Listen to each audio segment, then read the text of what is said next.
Hello friends, today on this video right now I'm going to show you how to use and off screen lock sound on Redmi mobile phones. So friends, before we continue these steps, do not forget to like the video and subscribe the channel. Okay, so let's start the video. At first here you have to move on setting, then after that you have to scroll down, and here you have to move on this sound and vibration, then click on, again you have to scroll. Okay, you just keep scrolling, then on the last second you are going to find this additional setting. So here you have to click on this additional setting.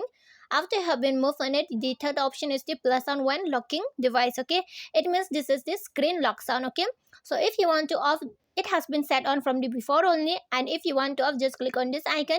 Here it will be set off like this. Okay, and if you want to on, you can on again. You just click on this icon again. Here it will be set on. You can on off like this. Okay, and friends, if you love the video, do not forget to like the video, share the video and subscribe the channel, and thanks for watching.